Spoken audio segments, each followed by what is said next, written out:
안녕하세요. 저는 말로만 딸 같은 며느리가 꿈이라면서 실제로는 저를 돈으로만 여긴 시모에게 통쾌하게 이혼을 선물한 30대 여자입니다. 요즘 이혼 흠이 아니라고들 하시지만 그래도 막상 이혼을 결심하는 건 쉽지 않았어요. 결혼 전에 나름 똑소리 난다는 평을 들었는데 시댁과 딱 잘라 말하는 게 힘들었고 그런 이유로 이혼을 결심하는 것도 힘들었습니다. 어찌 되었든 저는 이혼을 했고 지금 생활에 만족하면 다 된 것이겠죠.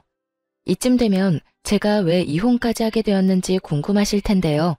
구질구질하고 답답했던 제 결혼 생활 이야기 시작해 볼게요. 저와 남편은 친구의 친구 사이였어요. 제 친구의 남자친구의 친구가 남편이었죠. 각 친구 무리 중 솔로였던 사람은 남편과 저뿐이었고 친구들끼리 모이다 보면 자연스럽게 남편과 짝이 되곤 했습니다. 그러다 보니 가까워질 수밖에 없었고 정신을 차려보니 연인 사이를 지나 결혼까지 하게 되었습니다. 남편과 연애하던 시절 시모에게서 전화가 종종 오곤 했어요. 아들, 어디야? 밥은 먹었어? 시간이 몇 시인데 먹었지. 엄마는? 식사는 하셨어요? 응, 나도 먹었어. 오늘 친구들이랑 밥 먹고 차도 한 잔 마시고 들어가는 길에 우리 아들 밥은 먹고 다니나 해서 전화했지. 그런 걱정하지 말고 집에 조심해서 들어가. 나 친구랑 있으니까 할 이야기 있으면 집에 가서 해. 이렇듯 시모의 전화가 있을 때마다 남편은 엄마가 혼자 있어서 이렇게 전화가 오곤 해. 사실 어릴 때 아빠 돌아가시고 아빠 없이 혼자 키워주셔서 나한테 의지하는 것도 있고 엄마는 딸이 갖고 싶었는데 딸이 없으니 날 딸처럼 대하기도 하고 하여튼 그래. 혹시 엄마랑 통화하는 거 불편한 건 아니지? 아니, 불편하긴. 그냥 딸 같은 아들이구나 싶어. 나쁘게 보이지도 않고 말이야. 사실이었어요. 엄마에게 다정한 남편을 보며 그저 딸 같은 아들이구나 하는 생각이 들었을 뿐 다른 쪽으로 전혀 생각하지 못했죠. 그냥 별 대수롭지 않게 생각했던 것 같아요.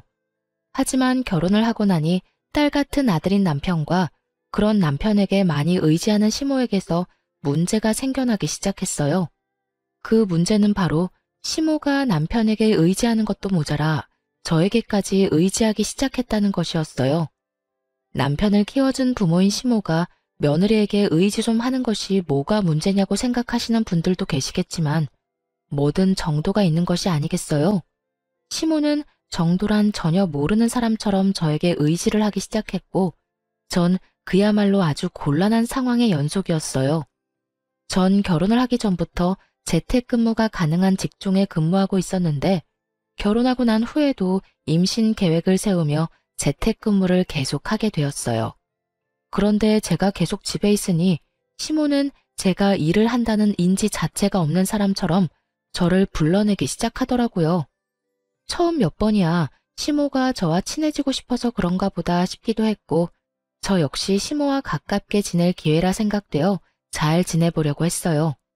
하지만 시모의 의중은 제가 생각하는 것과 거리가 멀어 보였고 심지어 급하게 처리해야 하는 일이 있는데도 불구하고 막무가내로 약속을 잡고선 화를 내기 시작하는데 이건 아니라는 생각이 강하게 들기 시작하더군요. 아가, 오늘 개봉하는 영화가 있는데 같이 보러 가자꾸나. 일찍 만나서 영화 보고 점심 먹고 좋아할 겸 백화점도 한 바퀴 돌면 좋을 것 같지 않니?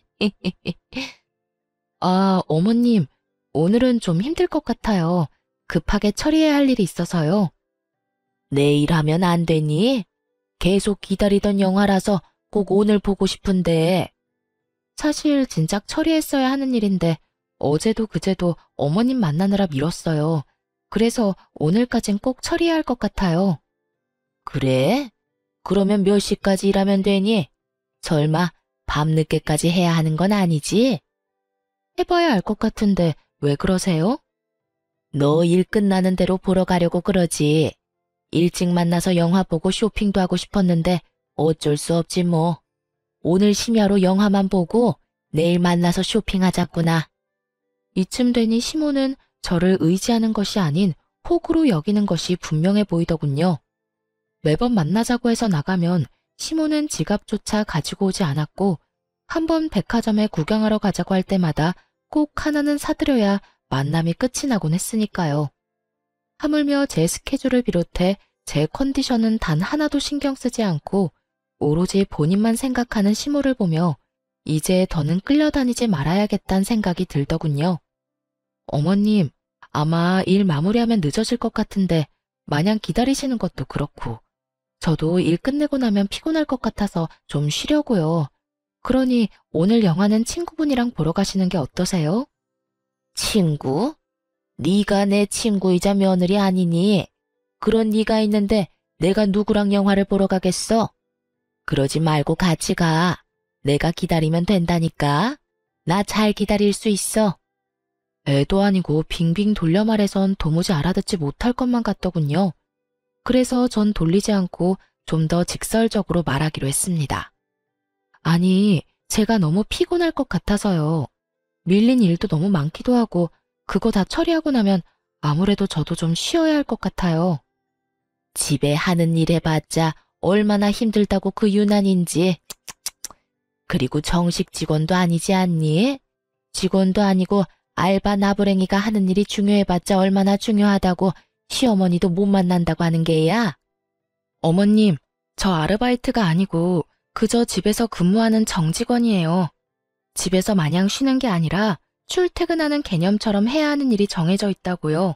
그러니까 그런 식으로 말씀하지 말아주세요. 그래? 그랬니? 그런 거였음 진작 말하지 그랬니? 그러면 친구들 불러서 가든가 하마.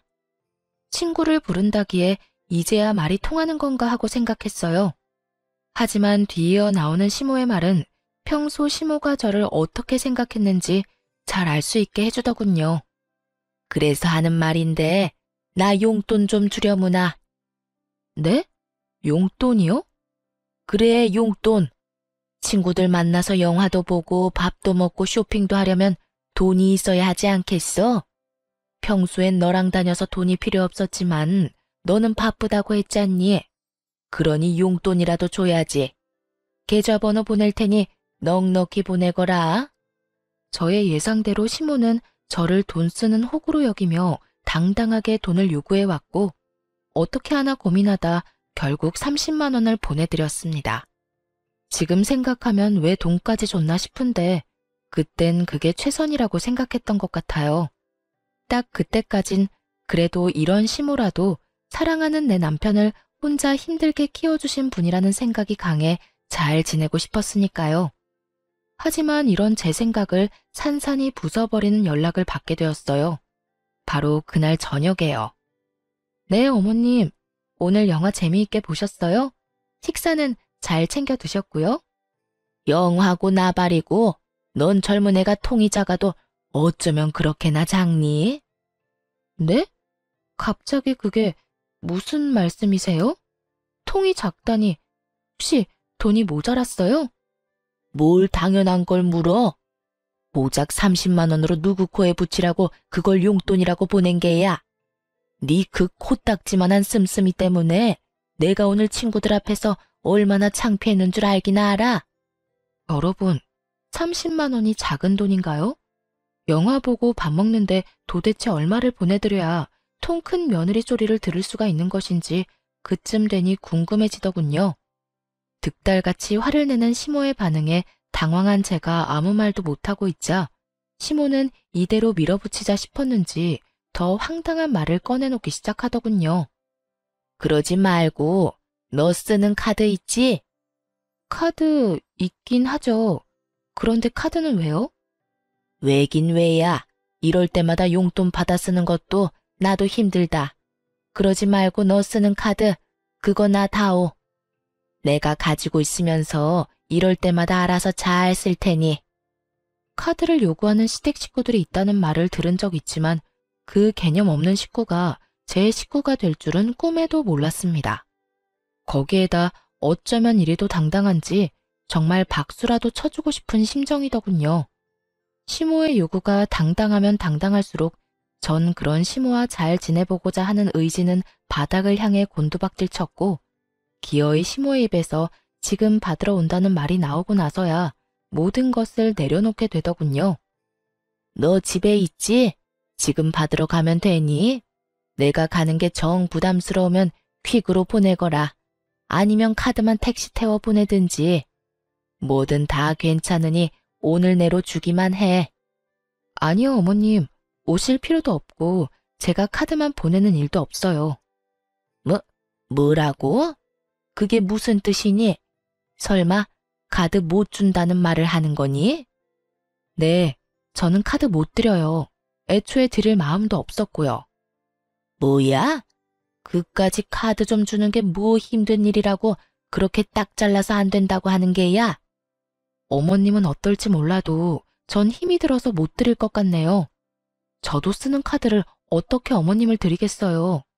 하여튼 그런 줄 아시고 다신 카드 이야기는 하지 말아주세요. 그럼 저도 피곤해서 끊을게요. 이렇게까지 안 된다고 딱 잘라 말했지만 시모는 여전히 정신을 차리지 못하고 있었고 저를 보면 카드를 맡겨놓은 사람처럼 카드 타령을 해대더군요. 물론 그럴 때마다 전 절대 안 된다고 못을 박아버렸고요. 이런 상황에서 제일 어이없는 게 무언지 아세요? 저에게 말끝마다 카드 타령을 해대는 시모는 막상 남편에겐 아무런 요구를 하지 않는다는 거였어요. 용돈이나 카드 타령을 하기는커녕 준다는 용돈도 마다하고 나서기 일쑤였죠. 엄마, 용돈 이걸로 필요한 거 샀으세요. 아니야. 엄마 돈이 있어.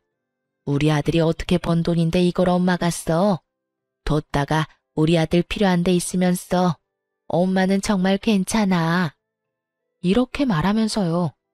자기 아들 돈은 아깝고 제 돈은 은행에서 돈 뽑아 쓰듯 쉽게 생각하는 시모를 바라보는 제 심정이 어떨지 짐작이 되시나요?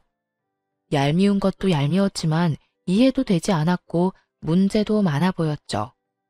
용돈이나 카드에 대한 요구가 계속되면 계속될수록 시모와 저의 사이는 멀어졌고 이러는 와중 남편은 중재를 한다며 저에게 헛소리를 늘어놓기 시작했어요. 여보, 엄마한테 대충 이야기 들었는데 그냥 카드 좀 드리면 안 돼? 당신이 카드 준다고 해도 엄마가 막 쓸 사람도 아니고 카드가 정 찝찝하면 용돈을 달마다 주던가. 달마다 이런 이유 저런 이유 되면서 적게는 20만 원, 많게는 50만 원씩 가져가시고 있어. 어떤 달에는 도저히 입을 옷이 없다고 돈 내놔라. 어떤 달에는 몸보신 한다고 30만 원. 그건 용돈 아니야? 뭘 얼마나 더 달란 말이야. 아, 몰라. 난 이제 더는 못하니까 그렇게 주고 싶으면 당신이 줘. 카드를 주던지 용돈을 주던지 당신이 알아서 하라고. 당신 엄마는 왜 나한테만 그래? 당신 돈은 그렇게나 아까워서 벌벌 떨면서 왜 내 돈만 못 빼가서 난리냐고. 당신도 잘 알잖아. 우리 엄마 딸 같은 며느리에 대한 로망 같은 거 있었다는 거. 그래서 그런가 봐. 아들이 주는 용돈보다 며느리가 주는 용돈이 더 기분 좋고 그런가 보지. 그러니까 당신이 좀 이해해. 어차피 당신 돈이 내 돈이고 내 돈이 당신 돈인데 뭘 그런 거 가지고 기분 나빠해. 남편의 말도 안 되는 소리를 듣고 있는데 정말 이대로는 안 되겠다는 생각이 들더군요. 그래서 전 초강수를 두기로 했어요. 아, 그래? 그러면 당신 월급 카드 나 줘. 내가 관리할게. 앞으로 거기에서 어머님 이체해주고 용돈 주고 하면 되지? 당신 말대로 그 돈이 그 돈이니까. 아, 어머님 기분 좋으시게 내 이름으로 보낼 테니 그건 걱정하지 말고. 얼마 드리면 만족하시려나? 50만 원? 100만 원? 얼마나 보내드릴까? 아예 통 크게 200만 원 드려?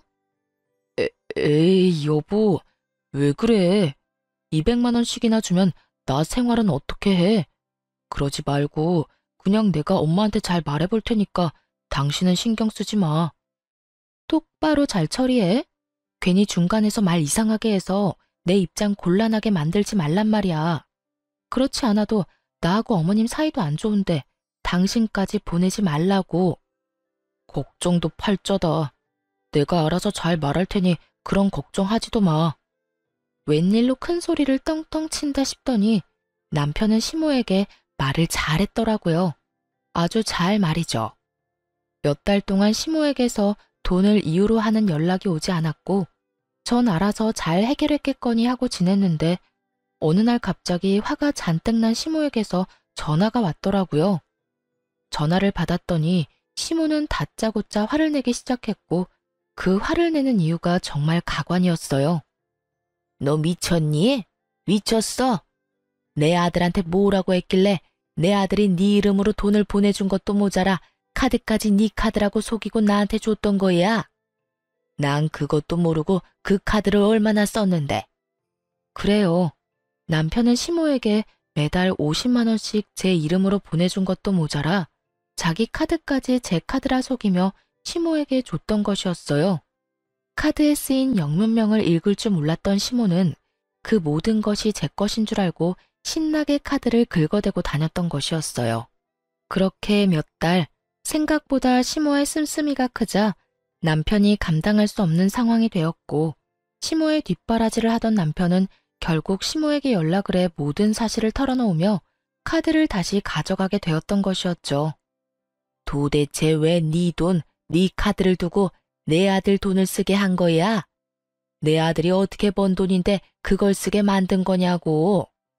내가 너한테 카드 달라고 했지 내 아들한테 카드 달라고 했어? 참 이해가 되지 않더군요.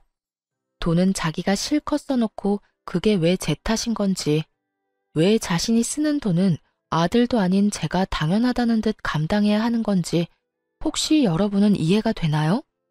전 도무지 시모의 상식이 이해되지 않았고 결국 저 역시 참지 않고 할 말을 다 해버렸어요. 어머님, 아범이 이렇게 말하더라고요. 어머님께 얼마를 주던 아범 돈이 제 돈이고 제 돈 역시 아범 돈이라고요. 그래서 그 돈이 그 돈이면 아범한테 주라고 했어요. 그래서 아범이 어머님께 용돈이고 카드고 줬던 거고요. 그게 무슨 문제가 되나요? 아니, 문제가 된다는 게 아니라 난 당연히 네가 주는 건 줄 알고 썼다니 말이야. 설마 어머님, 아들 돈은 아깝고 제 돈은 막 써도 된다고 생각하시는 건 아니죠? 그럴 리가 있니? 난 그저 며느리가 주는 용돈이 쓰고 싶어서 그랬다니까. 며느리가 주면 꼭 딸이 주는 기분이 들어 좋았단 말이야. 아, 그런 거면 앞으로 아들을 딸이다 생각하세요. 돈도 저보단 더 통 크게 잘 쓰잖아요. 용돈에다가 카드에다가. 그런 아들이 또 어디 있대요? 그나저나 많이 쓰시긴 했나 봐요. 기껏 드린 카드 쓰지 말란 말까지 나온 거 보면 말이에요. 시모는 제 말에 약이 바싹 오른 듯 씩씩거리는 소리가 휴대전화를 뚫고 나올 지경이었어요. 하지만 그것도 잠시 시모는 이대로 질 수 없다는 듯 준비한 말을 꺼내기 시작했어요. 그래서 말인데 나 너희랑 같이 살려고 한다. 네? 저희랑 같이요? 그러니까 우리 집에서 저희랑 같이 산다 이 말씀이세요? 그래. 우리 아들 말 들어보니까 요즘 내가 쓴 돈 때문에 좀 힘들다고 하더구나. 우리 집에 드는 기본적인 생활비도 그렇고 요즘 물가도 많이 올랐는데 혼자 먹겠다고 이것저것 해대는 것도 낭비 같고. 그래서 내가 너희 집에서 지내면서 음식도 해주고 너한테 살림도 좀 알려줄 겸 말이다. 정말 좋은 생각 같지 않니? 내가 같이 살면 생활비 이중으로 안 들고 따로 용돈 줄 필요도 없지 않니? 그냥 필요할 때마다 네가 사주면 되니까 말이다. 시모는 아예 저희 집에 살면서 저를 괴롭히겠다는 것도 모자라 제 지갑을 시모 지갑인 양 살겠다는 말을 당당하게도 뱉어내고 있었고 전 고민할 것도 없이 이렇게 답했어요. 어머님, 죄송한데 저는 어머님이랑 같이 살 생각 없어요. 생활비가 얼마가 들든 용돈이 얼마가 필요하든 그건 어머님 아들이랑 잘 이야기하시고요. 여기서 어머님이랑 살 일은 절대로 없을 테니 다신 합가 이야긴 꺼내지도 말아주세요. 그대로 전 전화를 끊어버렸고 그날 저녁 시모에게 이야기를 전해들은 남편이 씩씩거리며 집으로 들어오더군요. 여보, 당신 진짜 너무한 거 아니야? 내가 우리 엄마 힘들게 낳 키웠다고 했잖아. 그런 우리 엄마가 생활비 좀 아끼고 내 돈 아껴주겠다고 우리랑 같이 좀 살겠다는데 그게 그렇게 단칼에 안 된다고 할 일이야? 그러면 고민하다 안 된다고 했어야 했어? 안 되는 건 그 자리에서 안 된다고 딱 잘라 말해야 딴 말 안 나온다는 거 몰라? 그리고 어머님이 돈 아끼려고 우리 집에 들어오고 싶다고 그러셔? 당신은 그 말을 곧이곧대로 믿는 거고 멍청한 거야, 순진한 거야. 아니면 그렇게 믿어서라도 어머님이랑 같이 살고 싶은 거야? 지나가는 사람 아무나 붙잡고 물어봐. 어머님이 정말 돈 아끼려고 합가하자고 하는 건지. 나 골탕 먹이려고 나랑 한 집에 살면서 내 돈을 본인 돈처럼 편히 쓰려고 들어온다는 거잖아. 당신은 왜 그렇게까지 생각하는 건데? 정말로 돈도 아끼고 살림도 도와주시려고 합가하려는 거일 수도 있잖아. 어머님이 직접 말하더라. 자기한테 살림도 좀 배우고 필요한 거마다 내가 다 사줄 테니 용돈도 필요 없다고. 이 말이 무슨 뜻인지 모르겠니? 이래도 내 말이 틀려? 그건 어쨌든 난 우리 엄마 모시고 싶어. 엄마 생활비도 아깝기도 하고 우리 엄마도 우리랑 살고 싶다잖아. 난 무슨 일이 있어도 엄마 모시고 살 거야. 당신이 싫다고 하면 이혼을 해서라도 모시고 살 거라고. 이혼 말을 꺼내고 싶은 사람이 누군데 감히 이혼을 짓거려대는 남편을 보며 정말 오만정이 떨어진다는 말이 무언지 알 것 같더라고요. 알아서 해. 난 절대 어머님 모시고 살 생각 없으니까. 그런 이유로 이혼하고 싶다면 해야지 이혼. 별 수 있겠어? 저 역시 흥분을 한 상태였고 남편 역시 저 못지않은 상태였죠. 저흰 합가와 이혼을 두고 싸우기 시작했고 남편은 생각할 시간을 좀 가지자고 하며 집을 나가버리더군요. 저 역시 흥분을 좀 가라앉힐 필요가 있다고 생각했던지라 남편을 붙잡지 않았어요. 그렇게 며칠이 지났는데도 남편은 집으로 돌아오지 않았고 전 걱정스러운 마음이 들며 시모에게 전화를 걸게 되었어요. 안부를 묻는 겸 남편이 어떻게 지내는지 궁금하기도 했으니까요. 어머님, 잘 지내세요? 나야 뭐, 잘 지낸다. 그나저나 무슨 일이니? 그간 전화도 잘 안 하더니. 왜? 집에 무슨 일이 있니? 우리 아들한테 무슨 일이 있어? 혹시 어디 아프니? 네? 아니요. 그동안 어머님께 전화도 못 드린 것 같고 그때 전화도 그렇게 끄는 게 마음에 걸리기도 해서요. 어머님 잘 지내신다면 됐어요. 또 전화 드릴게요. 끼니 잘 챙겨 드세요. 그래, 너도 네 남편 좀 잘 챙기렴. 기죽이지 말고. 네, 알겠어요. 집을 나간 지 며칠인데 남편은 시댁에 간 것이 아니더군요. 남편을 잘 모르는 사람이라면 부모 걱정시킬까봐 집으로 가지 않았나 보다 하겠지만 남편은 그럴 놈이 전혀 아니었기에 아무래도 꺼림칙한 기분을 저버릴 수가 없었습니다. 시모와의 통화가 끝난 후 전 남편의 퇴근 시간에 맞춰 회사 앞으로 찾아가게 되었고 남편이 어느 젊은 여자와 웃으며 나오는 모습을 보고야 말았죠. 평소라면 그저 회사 동료이겠거니 했겠지만 여러 상황으로 미루어 볼 때 이건 보통 일이 아니란 생각이 들더군요. 그래서 전 두 사람의 뒤를 조용히 밟게 되었고 아니나 다를까 회사에서 멀어진 두 사람은 다정한 연인의 모습을 하고 데이트를 즐기기 시작했어요. 전 그런 두 사람의 모습을 사진으로 남기며 뒤를 쫓았고 한참을 행복한 시간을 보내던 두 사람은 상간녀의 집으로 추정되는 빌라로 들어가더군요. 어쩐지 이혼 이야기가 쉽게도 나온다 싶었는데 그건 홧김이 아닌 믿는 구석이 따로 있었던 진심이었더라고요. 딱 보기에도 20대 초반의 사회 초년생으로 보이는 상간녀를 끼고 있으니 이혼하고 싶어 안달이 났던 것이었죠. 믿을 수 없는 현실과 배신감에 우는 것도 잠시였던 것 같아요. 빠르게 정신을 다잡은 저는 당연히 이혼을 마음먹게 되었고 두 사람의 뒤를 밟으며 찍은 사진들도 증거로 쓰기에 차고 넘치는 상황이었죠. 이제 남은 건 어떻게 복수를 하냐 하는 것이었는데 한참을 고민하며 이혼을 준비 중인 저에게 예상치 못한 짐들이 오기 시작했어요. 그건 바로 시모의 짐이었는데 택배로 한가득 끊임없이 옷 박스들이 오기 시작하더라고요. 그렇지 않아도 이혼 준비로 정신이 없는데 이건 또 무슨 짓거리인가 싶어 시모에게 전화를 걸었죠. 어머님, 이게 다 뭐예요? 짐 박스들이 한가득 왔던데요. 아, 그거? 뭐긴 뭐야, 내 짐이지. 나 짐 내놨는데 마침 관심 보이는 사람이 있어서 다음 주쯤이면 다 정리하고 너희 집으로 들어갈 수 있을 것 같구나. 이건 또 무슨 소리인가 싶더군요. 남편놈은 집 나간 것도 모자라 알고 보니 다른 살림까지 차린 마당에 아무것도 모르는 시모는 저희 집에 살 거라 믿어 의심치 않는 상황이라니. 그것도 저는 단 한 번도 동의한 적 없는 합가를요. 네? 그게 무슨 말씀이세요? 저는 합가 싫다고 했잖아요. 저는 어머님 못 모시고 산다니까요. 아니, 이제 모시고 살 이유도 없다고요. 다 됐고 일단 이 짐부터 다 가지고 가세요. 싹 다 버려버리기 전에 다 가지고 가시라고요. 네가 그렇게 말하면 내가 겁먹을지 아니? 일단 집부터 정리하고 오갈 데 없다고 하면 내 아들이 나 길바닥에서 살게 할 것 같니? 우리 아들이 어떤 아들인데 무조건 나 모신다고 할 거다. 우리 아들한테 말하면 오늘 당장이라도 집으로 오라고 할 게 뻔하지만 내가 너 생각해서 일주일 시간 주는 거야. 내가 보낸 짐 정리도 좀 하고 네 마음도 정리 좀 하라고 말이다. 정말 이유 없는 이혼 없다더니 이 정도면 이혼을 하고도 남을 상황 아닌가요? 다짜고짜 합가를 하겠다니 참 대단하다 싶었어요. 시모는 본인 할 말은 다 끝났다는 듯 전화를 끊어버렸고 이렇게까지 나와주는데 저 역시 복수는 피할 수 없는 운명이다 싶더군요.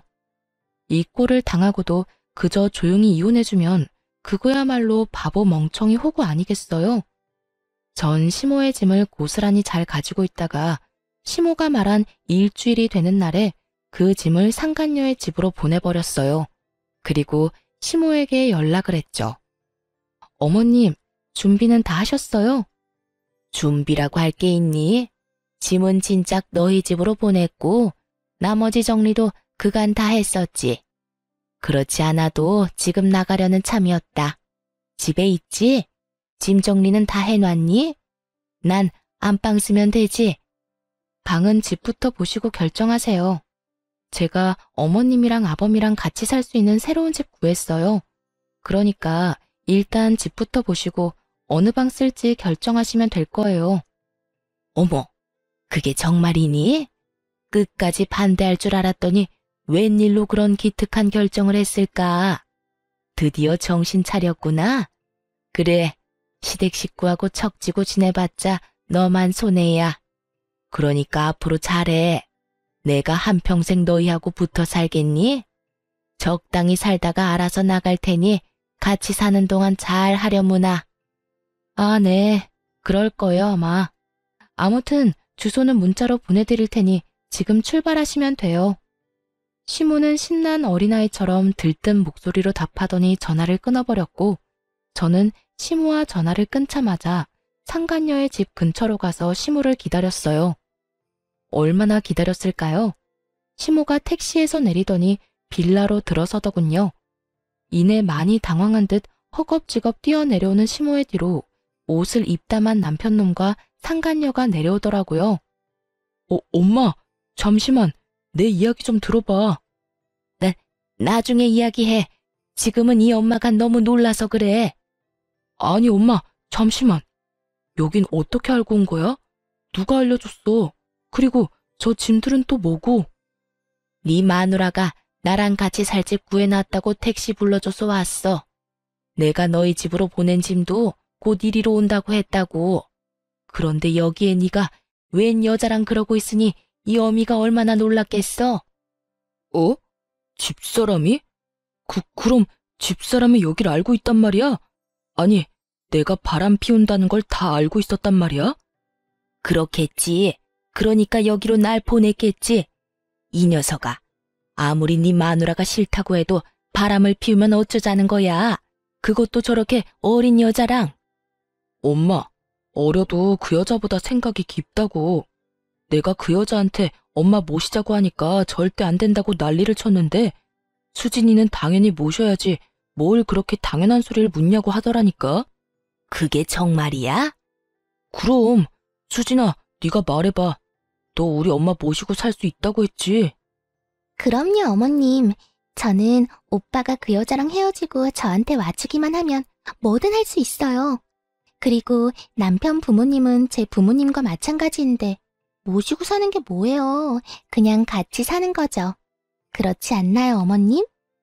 상간녀의 말에 시모의 입이 귀에 걸리는 것이 멀리서도 한눈에 보이더군요. 세 사람은 이내 화기애애한 분위기에서 뒤늦은 통성명을 하는가 싶더니 이내 제 욕을 해대기 시작하더군요. 그나저나 그년 때문에 엄마가 얼마나 놀랐는 줄 아니? 그냥 상황 설명을 해주면 되지 왜 그런 거짓말을 하고 그런데? 내가 뭐 내 아들 바람났다고 하면 우리 수진이 머리채라도 뜯어줄 거라 생각했는가 보지? 그러니까 그 여자가 그렇게 독하고 영악한 구석이 있다니까. 내가 괜히 조광지 쳐버리고 수진이랑 살림 차리고 살고 있었겠어? 엄마 못 모신다고 눈알 뒤집고 나한테 따지고 드는데 아주 오만정이 다 떨어졌어. 어머님, 저도 오빠한테 이야기 들어보니까 그 여자랑 오빠랑 계속 살았다간 부모와 자식 간에 영 끊어지는 건 물론이고 오빠 기도 못 펴고 살 것 같더라니까요. 이야기 듣는 내내 불쌍해서 혼났어요. 그래? 그년이 내 아들 길을 죽였단 말이야? 내 인연을 그냥 내 눈앞에 있었으면 내가 그 머리털을 다 뽑아뒀을 텐데. 그렇게 애타게 보고 싶어하는 시모 앞으로 걸어갔고 저를 발견한 세 사람은 놀란 것도 잠시 의기양양한 표정으로 팔짱까지 끼고 저를 바라보더군요. 내 인연, 네가 우리 아들 길을 그렇게나 죽여댔다며? 어디 여자가 하늘 같은 남편 길을 죽이고 난리야? 네 친정에선 그렇게 가르치더니? 그럼 어머님은 아들한테 조광지 쳐버리고 바람이나 피우고 다니라고 가르쳤어요? 아님 보고 배운 건가? 혹시 돌아가신 아버님이 바람기가 있었나요? 그렇지 않고서야 어쩜 저렇게 당당하게도 바람을 쳐 피울 수가 있는 건지 도무지 제 상식으론 이해가 안 돼서요. 네가 감히 누구 앞에서 그딴 말을 짓거리는 게야? 안 되겠다. 너 당장 이혼하거라. 내가 그간의 정을 생각해서 너 이혼녀만큼은 만들지 않으려고 했는데 너 하는 꼴을 보니 도무지 안 되겠구나. 아, 그러니까 지금 저는 내쫓고 새로운 며느리 받아서 알콩달콩 잘 살겠다. 이 뜻인가요? 그래. 너와는 달리 우리 수진이는 날 모시고 산다고 하더라. 아니, 같이 사는 거라고 하는구나. 나이는 어려도 너보다 생각 깊은 게 네 눈에도 보이지 않니? 어찌되었든 조용히 이혼하거라. 뭐 소송이니 위자료니 시끄럽게 굴지 말고. 시모가 편을 들어주자 상간녀는 본인이 나서도 되는 자리라고 생각했는지 말을 치고 나오더군요. 어머님 말씀이 옳아요. 저기요, 언니. 제가 이야기 다 들었는데 언니도 뭐 잘한 거 하나 없던데. 그냥 조용히 이혼하세요. 어차피 증거도 변변치 않을 거라 소송해봤자 소용도 없을 텐데. 괜한 시간 낭비 마시라고요.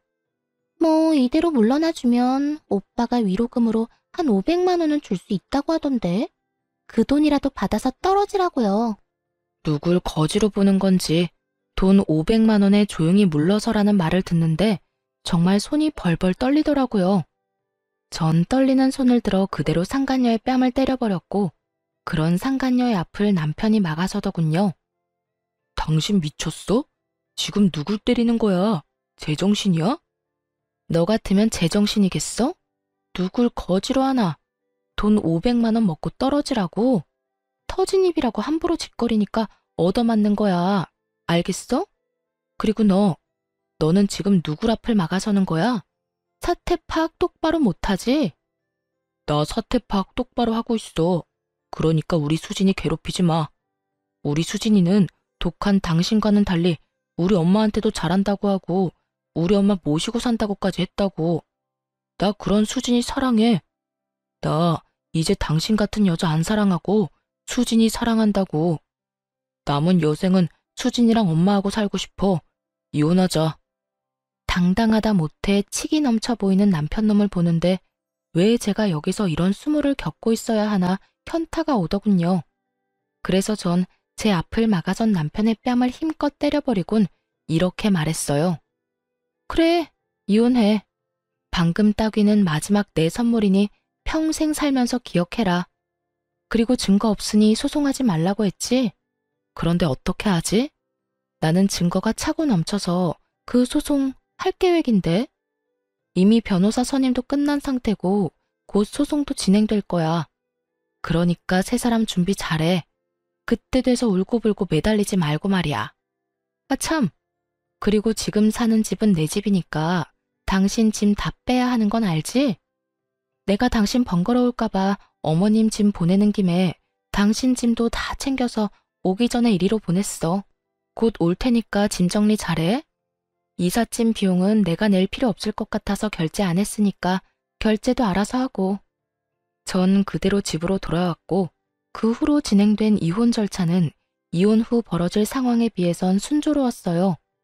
증거는 많았고 많은 만큼 확실했죠. 그동안 시모가 보낸 수많은 문자들, 대부분 돈을 요구하고 합가를 강요하는 문자 내용들, 거기에다 하찮은 협박까지 그것뿐인가요? 전화녹음 파일 등도 증거로 쓰이며 시모 역시 위자료 지급을 피할 수 없었고 상간녀는 말하면 입 아픈 수순으로 위자료를 지급하게 되었습니다. 그렇게 이혼을 하고 난 후 이혼 사실이 전 남편의 회사에 퍼지며 상간녀와의 외도 역시 소문이 파다하게 퍼졌다고 하더라고요. 그간 티를 얼마나 내고 다녔으면 다들 그럴 줄 알았다며 놀라지도 않았다고 해요. 그 소문이 직원내뿐 아니라 회사 윗선까지 퍼져 상간녀가 먼저 회사를 그만둔 후 결국 전 남편까지 손가락질을 견디지 못하고 회사를 그만두게 되었다고 들을 수 있었어요. 그렇게 이혼만 하면 다 끝이라고 생각했는데 그때부터 지긋지긋한 상황이 시작되더군요. 처음은 상간녀였어요. 이혼을 하고 잘 지내고 있는데 핏기 하나 없는 얼굴을 한 상간녀가 찾아왔더라고요. 무슨 일이에요? 앞으로 두 번 다신 볼 일 없을 줄 알았더니. 그러게요. 저도 두 번 다신 볼 일 없을 줄 알았다고요.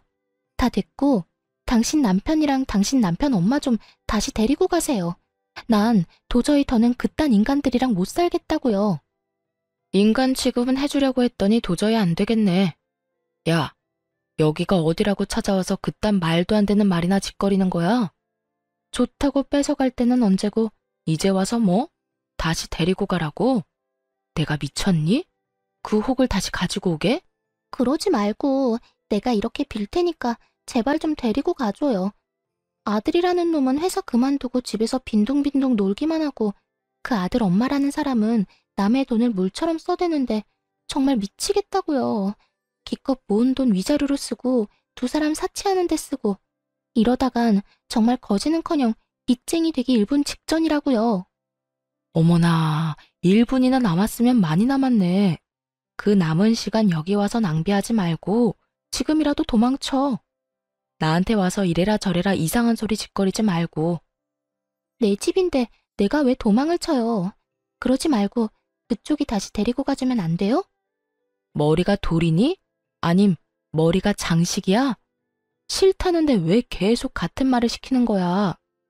난 분명 싫다고 했고 또 똑같은 문제로 찾아와서 괴롭히면 경찰 부를 테니까 그런 줄 알고 꺼져. 당장 꺼지라고. 전 소리를 질러버렸고 그럼에도 상간녀가 돌아가지 않아 굵은 소금을 가지고 와 머리 위로 죄다 쏟아부어 버렸어요. 그렇게까지 당한 상간녀는 다신 찾아오지 않았고 두 번째는 전 남편의 차례였죠. 전 남편은 전화였는데 다 죽어가는 목소리를 한 전 남편은 제가 전화를 받자마자 울고불고 하며 매달리기 시작하더군요. 여보, 잘 지내? 난 못 지내. 나 당신이 너무 보고 싶고 당신이랑 함께하던 그 시절이 너무 그리워서 죽을 것만 같아. 왜? 그 집에서 결국 쫓겨났니? 그렇게 사랑한다고 난리더니 그 사랑도 별 수가 없었나 봐. 그래서 다 쫓겨나고 거지꼴 되고 나니 내 생각이 났어? 그래서 이렇게 울면서 나한테 전화한 거니? 쫓겨난 게 아니라 내 발로 나온 거야.